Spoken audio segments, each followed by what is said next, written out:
Hi there, class. My name is Yusra Milimbaugh, and I'll be your instructor for this course. Welcome to EDU 225, Instructional Technology.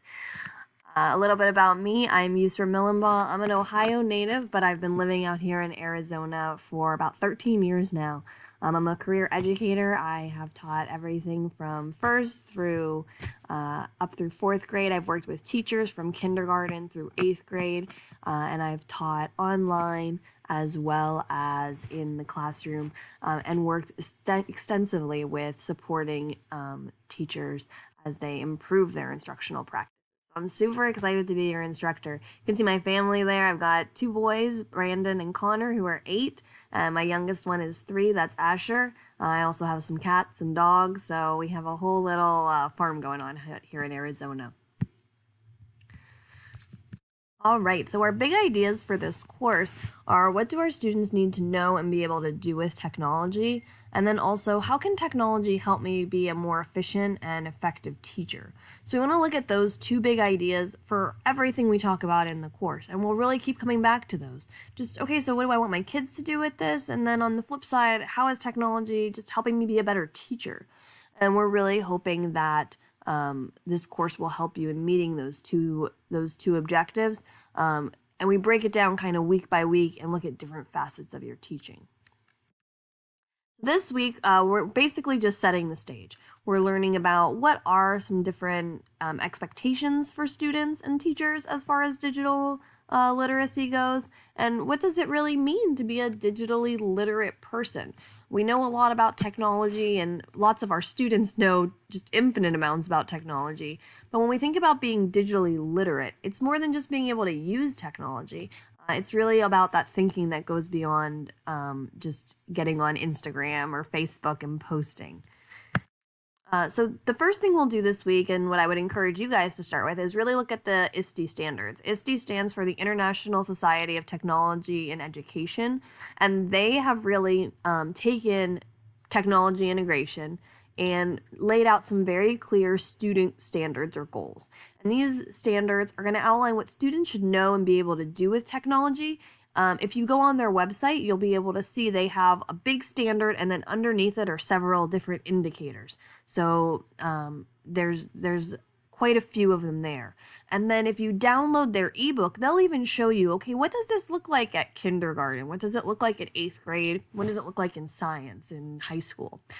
The other thing you're going to want to look at are the teacher goals. The ISTE has teacher standards as well, and these teacher standards are going to define practices that exemplary teachers use to make sure students are on the path to digital literacy and improving their practice along the way. So I would start there with those two big things. Look at the ISTE standards for students and for teachers. You also have a great article about digital natives versus digital immigrants that's in the syllabus. It's an older article, but I would really encourage you to read it as one of my favorites. And the next thing you'll do is take a look at the TIM. TIM isn't a person, it's the Technology Integration Matrix, and this is put together right here in Arizona out of the K-12 Center from NAU. And the TIM breaks down technology integration into various levels and arrangements. So when you look at the TIM, you're really going to see different ways to use technology. So across the top here, you see, like, maybe if you're just starting out, you're using technology as an entry point. You're using it to deliver curriculum content to students. And then you move along these different levels as far as like how deep your integration of it goes. Where transformation is, the teacher is cultivating a rich learning environment, blending choice of technology tools with student-initiated investigations, discussions, compositions, or projects across any content areas promoted. So we see that there's like this continuum right across the top where you're just beginning and you're using technology kind of in introductory ways, all the way to technology has totally transformed the way you teach. It is making it possible for you to do things and your students to do things that would have never been done before. It's important to note that each of these different levels, it's not like climbing a tree, like you're not doing it right until you're at the very top. Whether you're at entry level, adoption, adaptation, infusion, or transformation, each of these different stages has a really valid purpose, and it's okay to be using technology in an entry level way. So that's what the columns mean. If you go down here along the the rows, you'll see active, collaborative, constructive, authentic, and goal-directed. And if you click on those, it'll give you the descriptions for each of these, but these are really about how you're using the technology and how students are interacting with the technology. So what are they doing, and what is the arrangement of your classroom like to support that technology use? Sorry, I am a little bit under the weather here. Now, for each of these cells, you're going to see there's different lessons and videos. When you click on them, they'll expand and you can watch them and see what technology use at the active entry level looks like.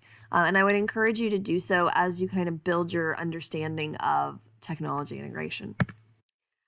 Just real quick, breaking down this week's assignment. Basically, you're going to review 5 of those videos from the TIM, and you're going to write a short summary for each of them.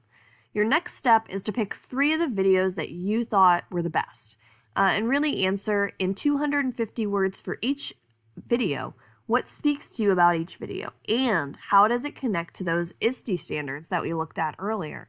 This is really important. I'm going to be looking for specific connections that you're making between what's going on in those videos and those ISTE standards. So be sure you're making those connections very clearly and you're going down to the indicator and descriptor level. Don't just stick with the big heading for the standard. Really make a strong connection there.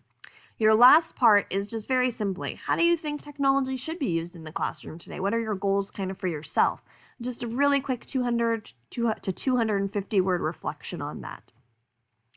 That's basically this week in a nutshell. I hope you found the video useful. I'm trying to keep it quick here, but I'm a little over 6 minutes, so we're going to wrap it up.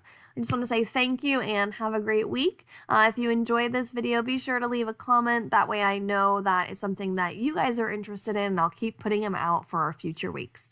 Have a great one. Bye-bye.